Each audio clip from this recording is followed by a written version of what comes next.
Hello সবাইকে, good morning. আজকে ছিল রবিবার আর আজকে ছিল ফ্রেন্ডশিপ ডে। আমি জানি না বন্ধুত্বের কোনো আলাদা দিন থাকে কি না, কিন্তু আমার মনে হয় যে তোমার মনে জমে থাকা 10টা কথার মধ্যে ভালো খারাপ মিশিয়ে সব রকম থাকে। আর সেই কথাগুলোকে যদি কাউকে মন খুলে শেয়ার করা যায় তাহলে সে প্রকৃতই বন্ধু। আর সেই বন্ধুর কোনো বয়স থাকতে পারে না, সেটা যে কেউ হতে পারে। সেটা তোমার নিজের হাজব্যান্ড হতে পারে, স্কুলের ফ্রেন্ড হতে পারে, মা হতে পারে, ভাই হতে পারে, বাবা হতে পারে, যে কেউ হতে পারে। যাই হোক, আজকে ছিল ফ্রেন্ডশিপ ডে, সেটা আমি অনেক পরেই জানলাম। আমি এসব ফ্রেন্ডশিপ ডে মানি না। তারপর দিনের মতো দিনটা শুরু করলাম, আর তোমাদের সাথে আজকে সারাদিন কি করলাম সেটাই নালে শেয়ার করি, চলো।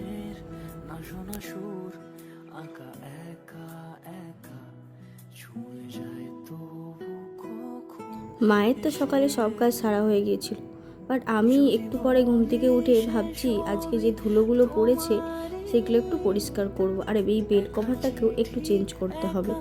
তারপর ভাই ওখানে রেডি হয়ে গেছে কাজে বেরোবে বলে, আর তারপর আমি এখানে দেখো বেড কভারটা চেঞ্জ করতে যাচ্ছি। মা ডাকলো যে সকালে চায় ডিম সিদ্ধটা খেয়ে যাবে। তো ওটা খেতে গিয়ে দেখছি ভাই বাজার থেকে একটা জিনিস এনেছে, সেটা হচ্ছে চপ। আর এই চপটা অনেক দিন পর খাবো, আমার বেশ ভালো লাগে চপ খেতে। আর মুচমুচেও ছিল আর গরম ভাজা ছিল। তোমরা কারা কারা চপ খেতে ভালোবাসো বলো তো, আমার বেশ ভালো লাগে। তো সেটা দিয়েই সকালে একটু মুড়ি খেয়ে নিলাম। আর এরপর বোন এলো, আর এই ফোন দেখা আর গল্প করছিলাম, আর এত গরম লাগছে। তো আমি দুজনে মিলে একটু লেবুর শরবত খেয়ে নিচ্ছি।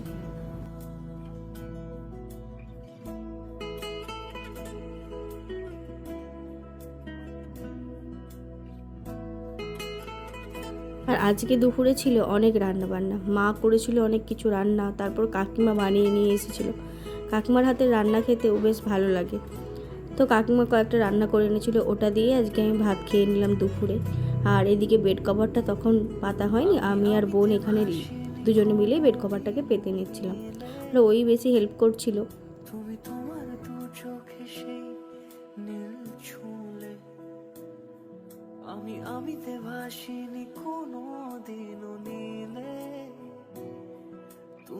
আর এইদিকে তো দুপুরে বেলা দুজনে মিলে বসেছি বেড কভার পাততে, তার মাঝখানে হাসি মজা তো চলছেই।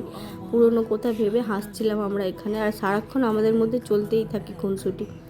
তো সেই সব করে নিয়েছিলাম, আর বেড কভারটা প্রায় ওই আমাকে বেশি হেল্প করে দিচ্ছিল।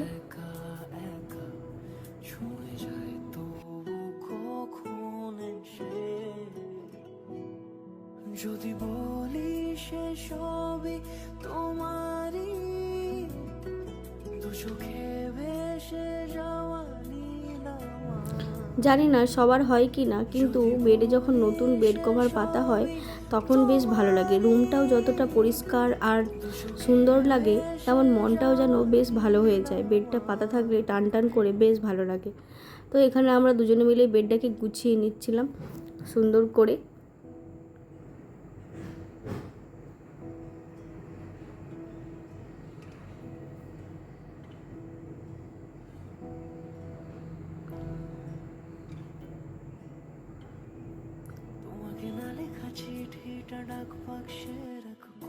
তারপর সুন্দর করে পাতার পর দুপুরে একটু ঘুমিয়ে নিলাম দুজনে মিলেই। ঘুম থেকে উঠেই দেখছি মা ডাকছে, মা অনেক ফল কেটেছিল, তো দুজনকে দিয়ে দিল। আমরা দুজনে বসে বসে আবার এই ফলগুলোই খাচ্ছিলাম। এত বোর লাগছিল, গরম লাগছিল, ওকে বললাম চল একটু ছাদ দিকে ঘুরে আসি। তো ফলগুলো খেয়ে নিয়ে আমরা চলে গেলাম ছাদে। আর ছাদে গিয়ে জানো তো মায়ের বাগানটা তোমাদের অনেক দিন শেয়ার করেছি, তো ওইসবই দেখছিলাম। সব থেকে ভালো লাগছিল আকাশটার দিকে তাকিয়ে, কি সুন্দর একটা ছাড়া ছাড়া ভাব মেঘ করেছে। আসলে কয়েকদিন বৃষ্টি হচ্ছিল, আর এখন 2-1 দিন হচ্ছে রোদ বেরোচ্ছে, তাও প্রচণ্ড গরম লাগছে। দাঁড়াও তোমাদের আকাশটা শেয়ার করি, বিকেলে আকাশটাকে কি সুন্দর দেখতে লাগছে।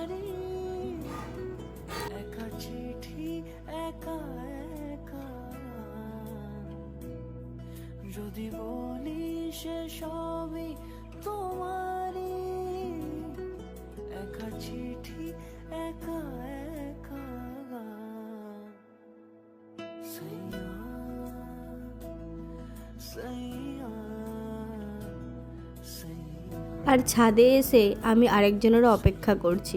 আসলে আজকে রবিবার, তো আমি জানি আমার হাজব্যান্ড বাড়িতে এসেছে, আর ওর আমার বাড়ির ডিস্টেন্স কম, ওই জন্য ও বলছে বিকেলবেলা তোমার সাথে দেখা করতে যাব। আমি ওই জন্য ছাদে গিয়ে একটু ওয়েট করছিলাম যে ও কখন আসবে। তারপর রাস্তার দিকে তাকিয়ে দেখছি ও চলে এসেছে।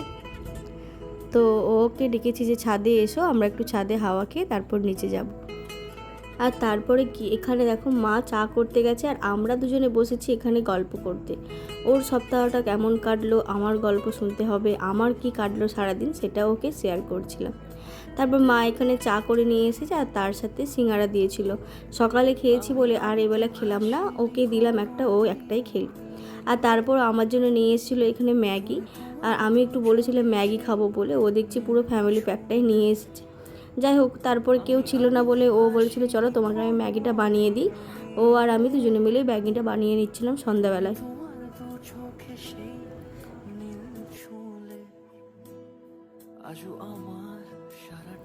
তারপর আর কি, দুজনে মিলে ম্যাগিটা নিয়ে বসেছি আর ব্লগ দেখছি। আর এই যে সকালে বলছিলাম ফ্রেন্ডশিপ ডে, ওকে আমি বলছিলাম হ্যাপি ফ্রেন্ডশিপ ডে। যদিও আমি মানি না, তবুও বিয়ের পর না একটা হাজব্যান্ড সব থেকে ভালো বন্ধু হতে পারে তোমার, যদি বন্ধুত্বটা দুজনের পক্ষ থেকেই হয়। আমি ওকে যতটা বন্ধু বলে মানি, ও ততটাই বন্ধু বলে আমাকে মানে। তার জন্যই আমাদের মধ্যে সব রকম কথা শেয়ার করা হয়। তো সেই সব কথা শেয়ার করে গল্প কমপ্লিট করে নিলাম। তারপরে ও যাচ্ছে বাড়ির দিকে, কারণ কাল সকালে ওর অফিস আছে, ওকে যেতেই হবে। তারপর আমাকে টাটা করে দিল। আর আজকের মতো দিনটা এখানেই শেষ করলাম। সুন্দর একটা দিন কাটালাম। আর হ্যাঁ, তোমাদেরও জানাই হ্যাপি ফ্রেন্ডশিপ ডে। সবাই খুব ভালো থেকো। দেখা হচ্ছে আবার একটা অন্য ভিডিওতে। টাটা।